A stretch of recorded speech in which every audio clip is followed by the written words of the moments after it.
Hello, everyone. Welcome. We're here for our talk on Microsoft 365 Adversary ROI, Microsoft Cloud Attack Insights. So start with RSA's disclaimers. So I think you can read this. Hopefully this will inspire you to do some great things, but this is not legal advice or all these things at the RSA conference, so please take it accordingly. As I said, very excited to be here today and talk with you. I'm David Etchew. I'm the CEO of Nisos. I'm also a fellow at the National Security Institute. And probably unlike most CEOs, I started out as a technical practitioner. I've been a CISO, so hopefully can bring some unique perspective to the conversation. And very excited to be here to have this conversation with Aaron. And we're longtime friends and collaborators. We actually had the idea to do this talk at CornCon in Davenport, Iowa last year. And so a little bit of background about myself. This is RSA 22 for me. I was one of the guys at Microsoft that convinced Microsoft to get a booth at RSA many years ago. Spent many years there. Later, went on to work for the US government for a little bit, did some interesting attack methodologies at the Idaho National Laboratory. And then over the last 15 years, I've been doing a series of startups, the most recent of which was purchased by Vectra. Vectra, I am now the SaaS CTO, helping Vectra come up with ways to model how attackers work in the cloud. I'm also an IONS research faculty. You may have heard of IONS Research, a group of us that get together to talk about interesting things. And I'm also very passionate about supporting World Central Kitchen. If you haven't heard of World Central Kitchen before, it's an organization that's dedicated to feeding people, and I serve as a technology advisor to WCK. Pretty cool. So we're here to talk, taking actually this adversary ROI model that Josh Corman and I created in 2012, and it's both very humbling and it makes you feel very old to be talking about a model that was actually presented at the conference 11 years ago and how it's evolved. But as Aaron mentioned, we both talked at CornCon last year on separate talks, and afterwards saw that there were some intersections that we thought were valuable to share this year. So this model was originally built with Josh Corman. Josh is the head of cyber safety for Clarity now and has done some interesting things. The history behind it, it was motivated by kind of two reasons. First was strategically is, at InfoSec, we always have resource challenges. And so, how can we apply our resources in the most intelligent fashion? You'll hear a lot about that. But also tactically, at the time, this was when, Anonymous was at its heyday. And one of the things that we realized was that if all you had to do when you basically conducted an attack was drop a text file that said "We are Legion," and everyone thought it was Anonymous. So there was a lot of false flags, a lot of confusion in the world, and so we decided to step back and look at how we could build a model that could help practitioners, defenders understand adversaries and better allocate resources. Again, we can't protect everything uniformly. That's one of the themes that you'll hear in this conversation, that economics is the study of the application of scarce resources. I happen to have a minor in that as an aside, but that we can't protect everything uniformly. There also was a lot of organizations, most organizations, almost all use ROI to determine how they allocate dollars. As a CEO, I do that every day. And ROI also gave us a great framework. When I was a CISO, having to talk to the business about investment and so it was a model that I think you have to be familiar with in order to be to communicate in the business world. But as you get into it, you think again, finite resources. If this is the only message you take away is that the discipline of understanding finite resources is critical. That again. Planes, as a technology nerd, planes are amazing. Like, they are insane complex systems. They have so many parts in them. They have such redundancy, such failures that planes have one of the most the highest statistical performance rates of any systems in the world. But they have a black box that they protect differently because that's required in order to learn to make the things happen that enable that system to work in the first place. And so even in an environment, the most well-engineered, most reliable systems we've ever produced at scale, there are things that they look at differentially. And that's why I encourage you to take back and look at our programs. So as we looked at the application of ROI and we'll get the return on security investment, one of the challenges we have in this world is very few of us get to work in areas that actually profit the business. We're cost centers. Like, maybe there's a few people in here that work in fraud or areas that actually, that help actually drive, dollars of savings to the business. But in general, we're a cost center. And so what evolved from that was return on security investment. And what it basically said is, hey, we have a risk, that we have some degree of exposure. We have ability to mitigate that risk. And it has a cost associated with it. And so you have a formula that looks very much like ROI, but brings in this security risk context. But this has some real challenges with it that I think, as you're going to hear a bunch from Aaron, our attack surfaces are approaching infinity. I think attack surface management is probably one of the top signs you're going to go see on the show floor, because our attack surfaces continue to grow, and in many ways grow in ways that we don't directly control, like the cloud. Risk mitigated is also really hard. That's in the actuarial space in the insurance world, there are huge teams that get paid tons of money. And you can see the accuracy insurance has. Like it's a very challenging science, and it lacks accuracy. So unfortunately, what happens is what happens on the bottom right is we have an assumption. We take a wild guess minus a hunch over a hunch, and so very few organizations, like if you have the discipline that you're working in models like FAIR, which very few organizations have the resources to do, ROSI hasn't had a big impact. Switching gears, so I think another key thing to take away, and this, if you watch, this is actually something I take to as a fellow at NSI, or you work on national security issues, is threats are a who, not a what. That behind every piece of malware, behind every indicator, behind every attack that we talk about, there's a person, and that person has a method. The methods, they have motivations, and so a threat is an actor with a capability and a motive. Again, a actor with no capability is a so what. An actor with a capability that doesn't care about you is also a so what. Threats are who's. And importantly, as you connect that back to RSI, that the adversary doesn't care about your ROI or your RSI. That they wake up in the morning and they have their model that they're working through. Some of them are financially motivated and very much use ROI. Others are state actors that may have goals, but they have something that they are looking to get. So we can have these conversations, sure, at IANS you have the conversation. What percentage of my budget should I spend on security? The adversary doesn't care. They care if they can get the results that they are. And I think as you've lived, this changes a lot with technology. Yep. If you think about the exponential growth in the way that cloud technologies have infiltrated everybody, and whether that's platform as a service, infrastructure as a service, where I've done most of my research over the last 2 years is software as a service.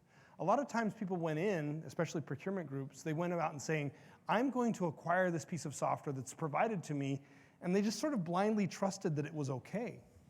We'll talk about some movements in the general ecosystem that have really some unintended bad consequences. Where has that bitten us in the butt? How have we made decisions about software as a service that has actually increased the attack surface, decreased the cost that adversaries have to attack us? And so that's the interesting confluence here. Unintended consequences of software as a service that have enabled new attack models to increase return on investment for attackers. So if you're an adversary, how do you think about this problem set? So they have an attack value that they want to get. We'll talk about different motivations of adversaries. Again, some are financially motivated, and that's how many dollars can I make from this? Others is it may be a nation state of how do I inflict pain? What is the level of pain I can inflict on a state that I am that is an adversarial country. So you start again attack value over plus the cost of attack. Then you have a probability of success, and then you have deterrent measures. Most criminals don't like getting caught. Even I think one of the fallacies is that in a lot of cases they say, well, it doesn't matter who's behind an attack, but it does. I think that we see on the policy side. I was at an event on Capitol Hill last week that the DOJ has started naming names of people in Russia and China's intelligence organizations that are carrying out these attacks. And the reason they're doing that isn't because they're not going to the likelihood of them arresting them is fairly low. But what they've done is they've prevented those people from ever traveling to a country that's an ally of the United States. So that has a cost. That they're changing where they go on vacation because that occurs. And so maybe that's not the greatest deterrent mechanism, but it impacts where they can bank, where they can transfer money, where they can travel to. And so there are deterrence mechanisms inside of all of these that adversaries think about. So as you think about this, first part is I don't think any of us in the business of making our assets less valuable. That tends not to be why our organizations exist. And so, that's something that hopefully that top line keeps getting better and better and better in the organizations that you work in, that you become more attractive, more valuable. So the places that we can, and the impact of getting caught is typically a government issue. If you're in a very large organization that has a public policy arm, if you're international and have great legal reach in a number of jurisdictions and attorneys are willing to spend bills, maybe you can do some things there that there are. But for the general organization, the impact of getting caught is something more the government and policy arms deal with. So the parts that we can control are, again, what's the work effort to the adversary? How hard is the attack? And then our ability to respond and recover is key. So those are variables that we can actually look at to really impact ROI. And so if you think about how an attacker looks at something with a high amount of scalability across lots and lots of customers, where they can do something once and copy and paste it over and over again, just like we talk about infrastructure as code or things that we do on a DevOps situation, well, that's the mindset that these attackers have gone by. Because if they can create automated workflows to get the returns that they want, then they're going to invest in attacking those areas. Yeah, actually, I was at a speaker lunch at a security conference. I'll let this person and the conference remain nameless, so it could be anywhere in the world. But I was with the head. I ended up sitting next to the head of a very respected intelligence agency. This is as cloud was happening, and somebody said, what do you think of cloud? And he said, so you're telling me the world is going to put its information in a small number of highly centralized places? And he's like, why wouldn't I love that? And I was like, oh, that's a perspective I hadn't really thought of. So this is the adversary ROI model, the model itself. And we look at this, this may look overwhelming. We're going to talk through why it's not. But importantly, it starts at the top at actor classes. We have states, nation states. We have competitors. And by the way, feel free to shoot photos. If you Google this is available. The slides will be available, but shoot away if it's good for your notes. But there's even, the original version has, I think, a RSA TED Talk. So there's YouTube. You feel free to go. You can go. A lot of resources to dig in. In the U.S., we tend not to have to deal with competitors. That if Marriott were hacking Hilton, that would be pretty frowned upon in our society. When you get into Southeast Asia, if you're not doing that, you're probably not considered doing your job. We have organized crime. I think that this industry is very familiar with. You have script kiddies. We've got terrorists that are getting more and more capable online. We have the model we call them hacktivists. So activists, chaotic actors. It could be in it for the lulz, could be in it for a cause they support. We have insiders, and I think one of the things that we put in the model was and this is something that Josh Corman's very passionate about, auditors, because the time we take working with them distracts from the time that we work in defense, and so there's a cost impact. Say auditors are bad, but understanding the impacts. Then we have motivations. I won't go through each one of these. You can read them, but motivations. Why are they attacking? That is it financial? Is it ideological? Is it for prestige? What are the reasons that they're driving it? Then there's assets that they target. That could be, we'll talk through some of the changes and how the model's changed over 10 years. I think the original model I don't think reflected social media or people, but there's the assets they look at. There's the impacts. There's the traditional confidentiality, integrity, availability triad of information security. But actually, even back 10 years ago, reputation and personal impact were things that were built in. And then there's methods, and this is the TTPs, the tactics, techniques, and procedures that they use for the attacks. And again, as I mentioned in the reason the model was created, again, one of the frustrations was we saw a lot of attribution based on the bottom layer of this. I'm like, oh, well, it said We Are Legion, it must be anonymous, or it used, one in real life I've dealt with in the current job, there was a company that got attacked using textbook Iranian TTPs. And the board was like, oh my God, this is a nation state attack, it must be Iran. And they're like, well, or an actor who got a leaked Iranian toolkit and used it. And so we saw a lot of people trying to connect the bottom to the top to the bottom without any views in the middle. And so the good news is when you actually start to look inside of this, you find that a particular adversary that you may deal with deals with a subset of these areas. Again, hacktivists are ideological. They tend not to be the most sophisticated. They're using tools that are, they're typically readily available. Very few hacktivist groups are dropping O-days. And so, web properties are, tend to be the target assets. They were one of the first groups to really focus on reputational and personal issues. Doxing was a very prevalent tool in their toolkit. Again, they had denial of service, they have phishing, and kind of basic SQL injection as examples. So when you start to look at this, you can all of a sudden, see that there are some different carriers. And I think what's important, this is something new, is attack didn't exist when we wrote this model. But the idea was like very similar to breaking attack chains. That if you can find an actor that one of these chains that's relevant to you, and you can find a way to either protect the asset that they would typically attack or the methods against it, you can have a very effective campaign. And one of actually back to this one of the things that really frustrated me, I remember this actually turned out for the better a few years later, but to scarce resources, when Anonymous was DOSing large banks, their business, they decided that big banks were bad, and that they were going to run denial of service attacks on their sites. And the whole goal was to get them to do business with small and community banks, that big, bad, community good. And you look at Bank Information Security Magazine, and the cover, it said, banks must have DDoS protection. And a lot of small and mid-sized banks went out and bought DDoS protection to protect themselves with Anonymous, when Anonymous wasn't an adversary they had to worry about. Like, Anonymous supported their cause. Now, the good news is that investment turned out okay 2 years later, because Money Mules started to DDoS small banks' websites to give people time to get to the ATMs, to run transactions, to get cash before people would see it in their accounts. But that money didn't have to be spent then. It could have been spent 2 years later.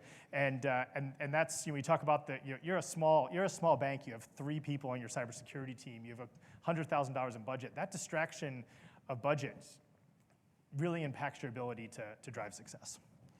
So go back yes, one. Yeah, there we go. If we think about what we saw with the LastPass breach over the last year, so one of our friends, Chris Hoff, ended up at LastPass. And I guarantee you, when he took that job, he did not contemplate protecting the Plex server sitting on the personal network of that DevOps engineer who got access to the AWS keys, who had his browser compromised, whose OAuth token was stolen, whose AWS keys were then ported to the attacker system and then exfiltrated in an encrypted S3 bucket. Like, that was not what was top of mind for him when he got there.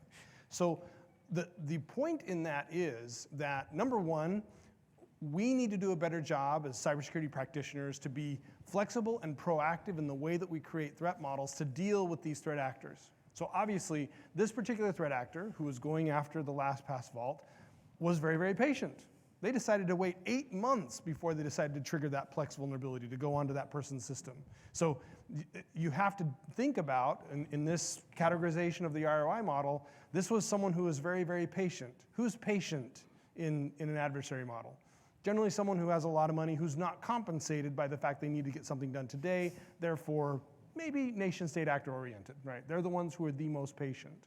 Now, from an exploitation perspective though, what's happened now, once that cyber weapon gets fired in anger the first time, just like David mentioned, if someone copies and pastes that attack, that's not a nation-state actor anymore. That's the downside of cyber weapons. They can be copied and pasted and leveraged by others. And so in the first exploitation or the first utilization of the attack, yes, okay, it fits that pattern. But now every time we see someone hacking a Plex server to get onto someone's MacBook to get onto AWS, that's just copy and paste now. We can no longer make that attribution.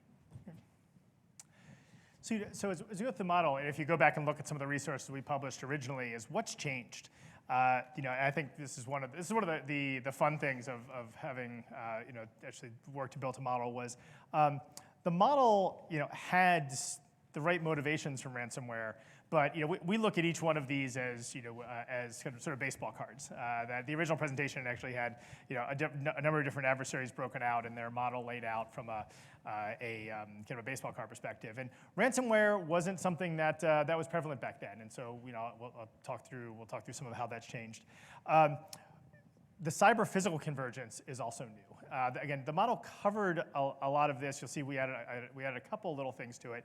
But I think what's changed a lot is is attacks in the cyber world 5 years ago, threats in the cyber world manifested as attacks in the cyber world, and threats in the physical world kind of manifest in the physical world. A business email compromise was all, it was all electronic. A protest was generally, was in person. And now we see, threats, we see threats in the physical world manifest in cyber and vice versa. And so that's that new physical attack surface, as well as the attack surface of executives, the persona that, so the cybersecurity team at Nisos thinks of me as an extension of their risk surface. We were joking that, they were taking a picture, the car was taking a picture and saying, hey, we're going to send you a URL to go to, and so you can get your picture. And someone's like, that sounds like a phishing attack. Everyone in the company is an extension of the attack surface of the company. And the other area was disinformation and information operations campaigns. This was something that, again, this is probably the second oldest profession in the world, but I think we've seen, particularly with the onset of social media and our dependence on technology increase, that the ability to run information operation campaigns, those used to be things that were run in in very particular focused areas, and now that there are kind of broad platforms available to that. And there's a lot of great talks at the conference this week to show that. So those are things I think we missed in the original model. But this is actually, Aaron and I were just chatting about this beforehand. We were both early in dealing with this, and I still look at these numbers and I'm in awe. So the story that Dave and I were sharing, I was a young security engineer at Microsoft in the late 90s. And I was actually responsible for most of the break-fix stuff that was coming inbound from Exchange. And as such, I was sort of a very long-tail member of the Exchange product team. And I can remember one time Steve Ballmer getting up and talking about how he resented the fact that we couldn't charge people to send every email they sent. That once we sold them an Exchange license, people could send unlimited email. And he was just, I want to get every penny out of that. And we sort of chuckled with each other. It's like, well, you know what? Steve Ballmer's vision has come true. Everyone who's a Microsoft 365 customer is they're paying to send every email they're sending, right? Yeah. You are paying in perpetuity as long as you're a Microsoft 365 customer, or Office 365, or Exchange Online, or whatever. So isn't it interesting now that Microsoft has figured out how to separate $65 billion a year from their customers to pay for the privilege of using the Microsoft Cloud Platform? So fundamental change in the economics of this, with the change also when you have 345 million users every month that are logging into some way, shape, or form the Microsoft platform. Guess what the attackers are going to do? The attackers are going to go and hang out at that watering hole. They're going to be along that river where people are crossing. And just like crocodiles in the Nile, they will hang out where the prey are crossing. And right now, with 345 million folks using it, there's a lot of prey that's crossing those rivers. And so if you think about 47% of global enterprises using this platform, 90% of global knowledge workers are using the platform in some way. Now, what's the difference between 47% and 90? 47% are the ones who've licensed the platform, but every time a Microsoft 365 user invites someone to join a OneDrive link, they could be a Gmail user, but now they're using the OneDrive platform because they're clicking on that link. So massive attack set for being able to go after people to get access to intellectual property, gain access to credential details, all sorts of things. So this fundamentally changes the way that attackers think about being efficient in how they go about their jobs. And by the way, this is not a don't use this because, I use it for my personal email. You can go and do go and type some commands and resolve back where my MX records go to. Microsoft does a amazingly good job of securing this, but it's like nothing's perfect, and so I give Microsoft a ton of credit. Like we were chatting, like if I had to try to do this, on a Linux server in my house, like I'd be destroyed by my adversary. Yeah. And so I think with great success and comes great responsibility, and I think Microsoft has taken that very well. And a lot of these lessons apply to Google or Zoho, other pictures too. But I think the scale of this is what's amazing and impressive. A great footnote there from David. We're not here to tell you not to use the platform, because I think it would be madness to try to do collaboration in something that's not one of the major platforms now.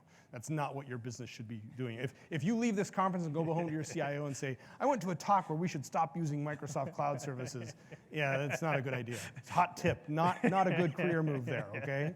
So let's talk about the chart of how this Microsoft Cloud focus went from something that was hyper-targeted that took a long time. So in March of 2020 was when we first saw the fingerprints of a nation-state actor going after a very, very focused attack in the Microsoft Cloud.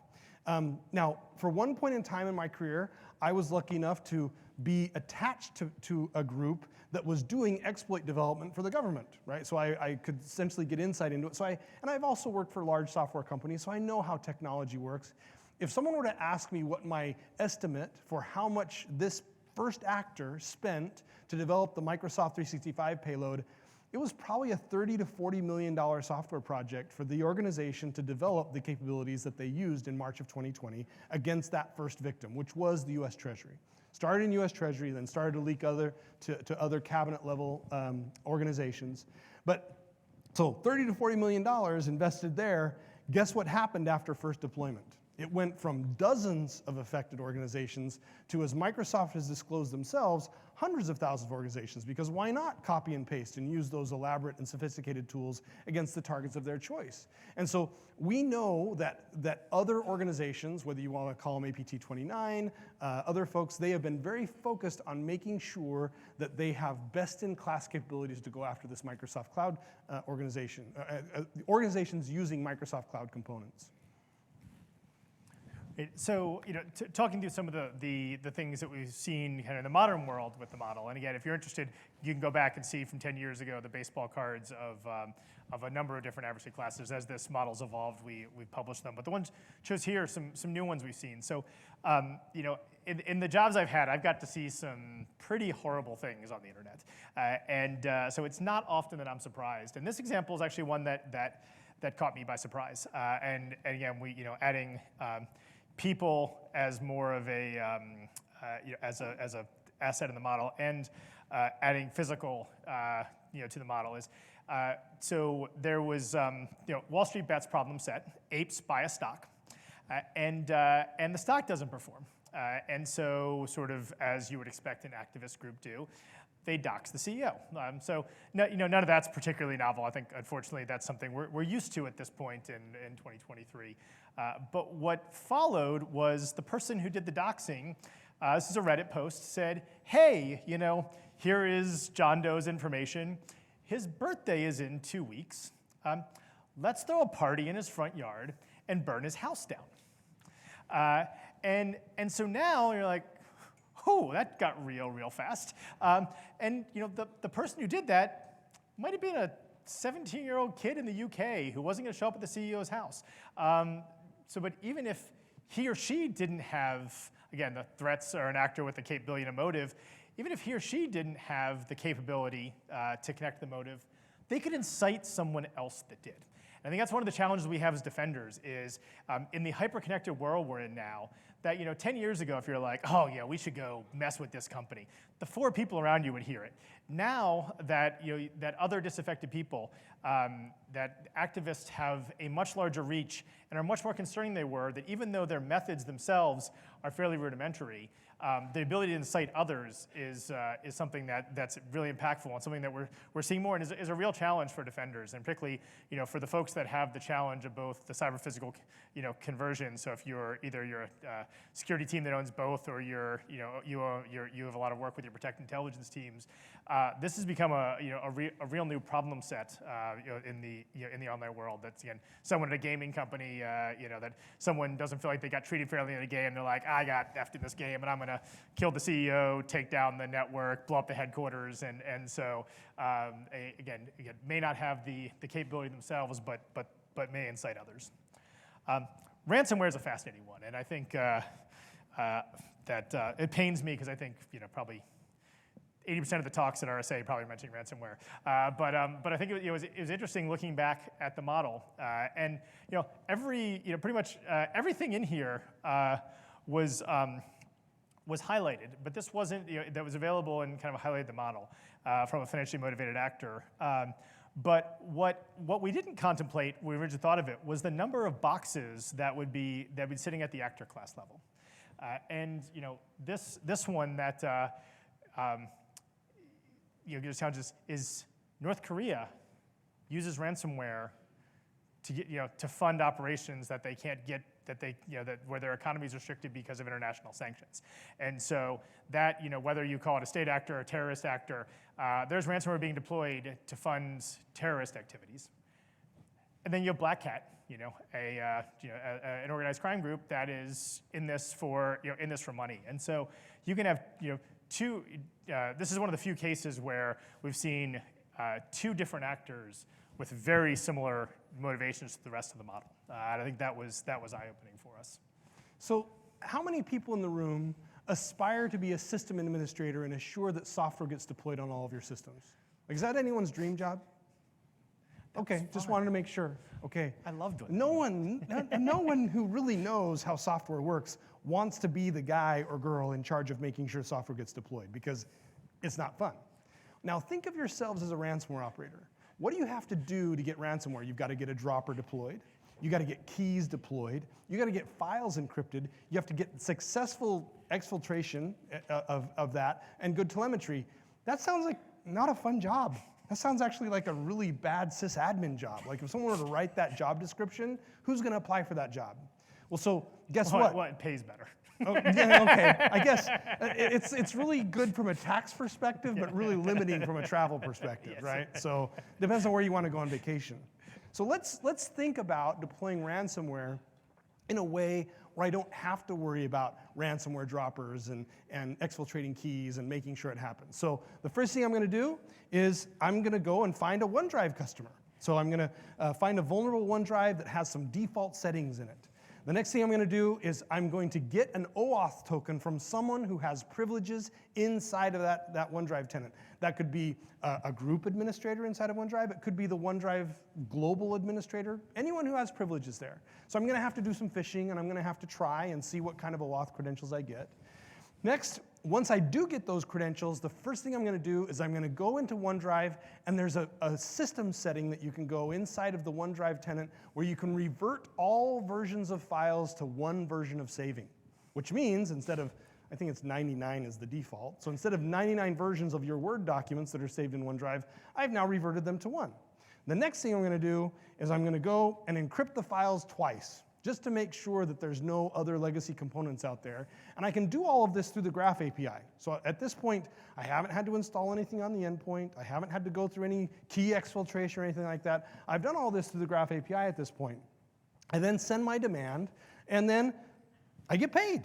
So which job would you want to be in from a ransomware operator perspective? The guy who's responsible for the droppers on Windows 2008 or whatever version of some legacy software someone's running, or the person who figures out how to run it in the Graph API?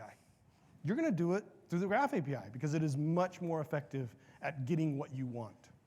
And so if you think about what happens when your cloud storage is no longer available, I saw an advertisement, I think 2 or 3 months ago, where it's like, we are specialists in OneDrive backups.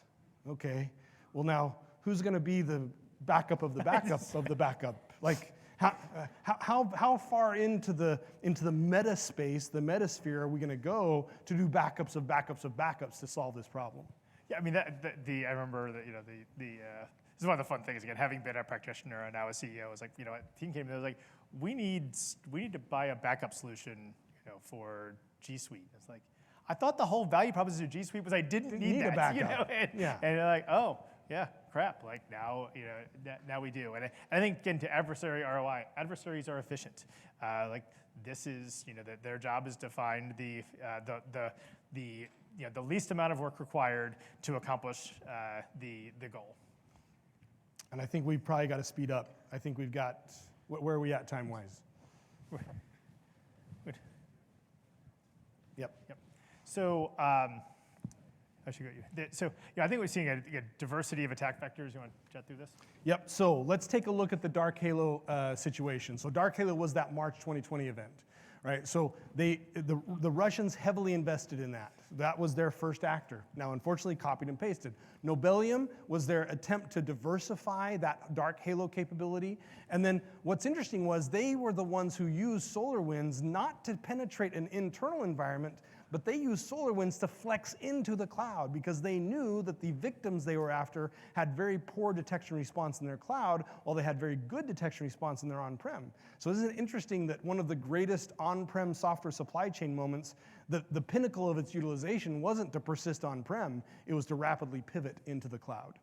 China and North Korea more focused on legacy on-premises, but with the Hafnium attack that took place, which most people have attributed to China, it was an Exchange on-premises vulnerability for Outlook Web Access, but immediately, opportunistically, people started to use Hafnium to then pivot into Exchange Online because of all the hybrid environments that are out there. Mac OS and Linux exploits, we just saw, Brian Krebs published last week and publicized what Mandiant had disclosed, where an entire group of threat actors going after a supply chain attack focused on Mac users because they were less sophisticated and the controls weren't as good on Windows compared to the Windows environment. So we are seeing this come up over and over again, where ransom operators are looking at OneDrive and Teams. We'll talk a little bit more about the Teams influence here in a moment. Yep. And but I think this is one of the areas where when Aaron and I started this talk is that I think one of the common threads you'll hear is like, oh, if it's a nation state, there's nothing I can do about it, or like, why do I care who it is?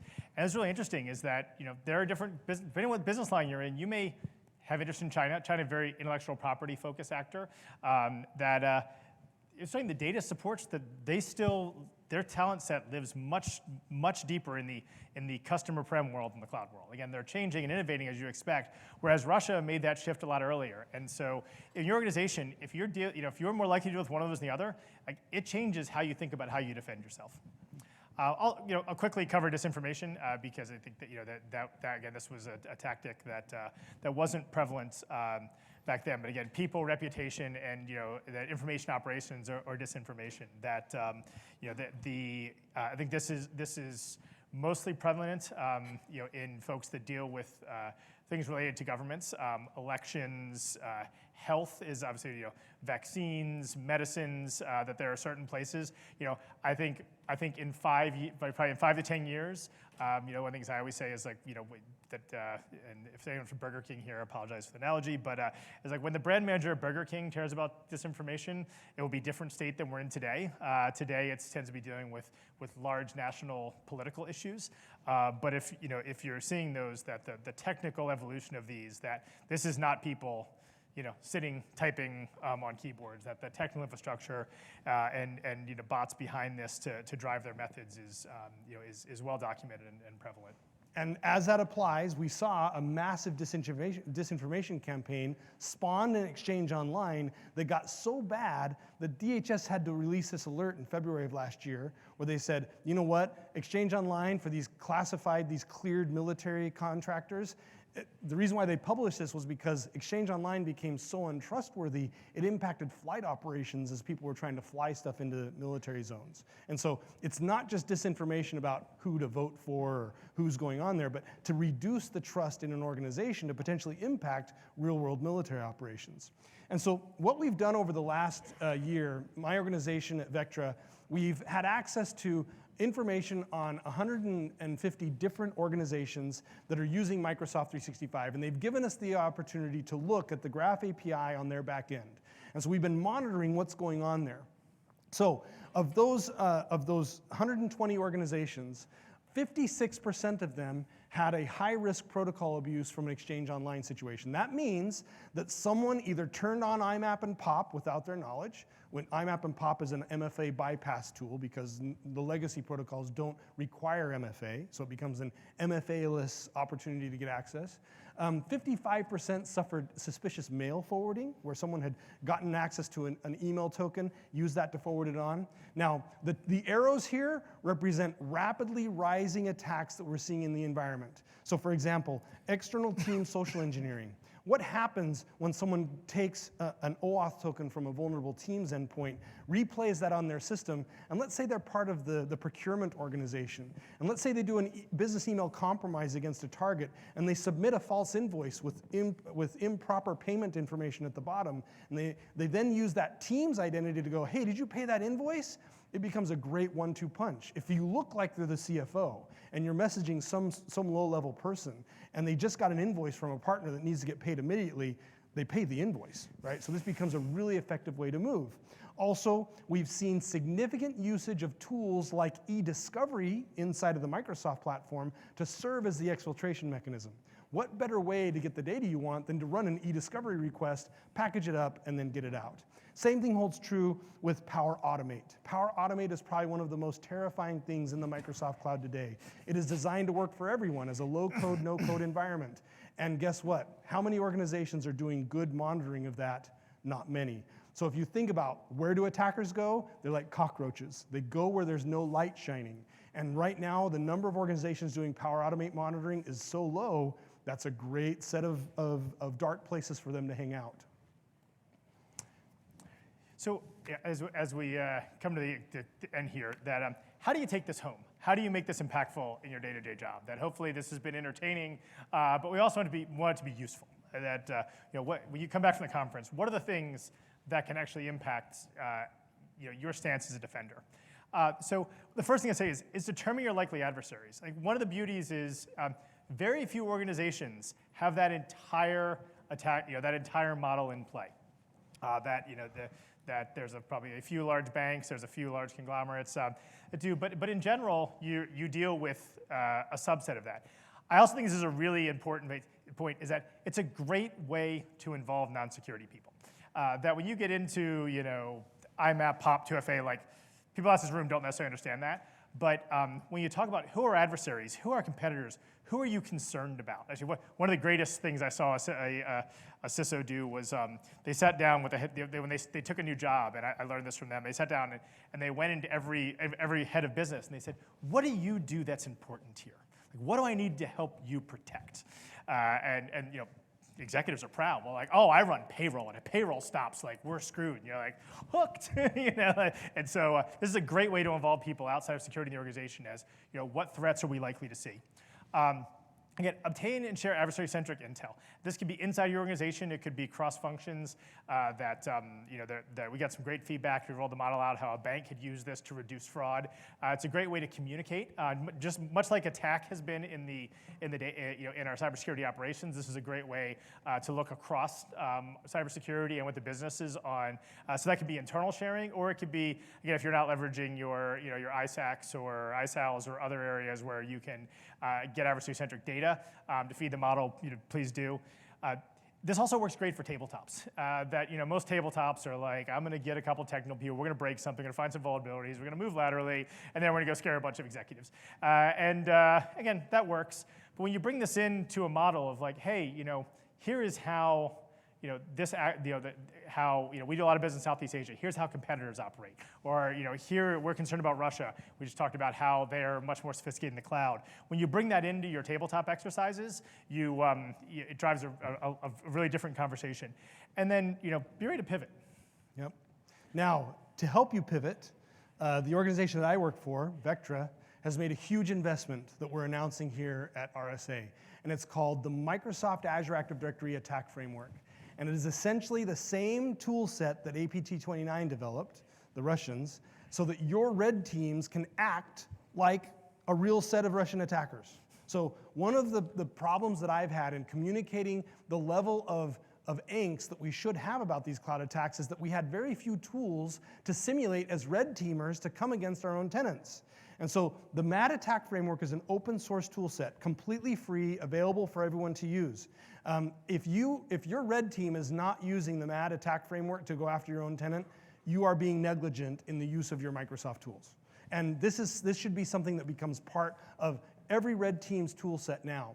Now, we're passionate enough about this that our team at Vectra is actually not just investing in the code to do this, but if you want to learn more about it, we're actually investing in food on Wednesday at lunch, that if you'd like to have some food, come and join me. and others from Vectra who will be answering questions about how to use the MAD attack framework in your red teaming. And so you can connect with me through LinkedIn, ask me for more details. I've got some flyers here with reminders about where the free food is, but would love to join you for free food and digging in deeper on how you attack your own tenant to harden it so you don't fall prey to these attacks that we're seeing, so you can build your own adversary ROI when it comes to your Microsoft environment. Yeah, so really appreciate all of your time. As you can see, we're really passionate about this, and it's not just because we do this for a living that we do it outside of the job in NSI and the work Aaron does with IANS. And so we hope we've given you something that you can take home and make a great impact. Please engage with us after that.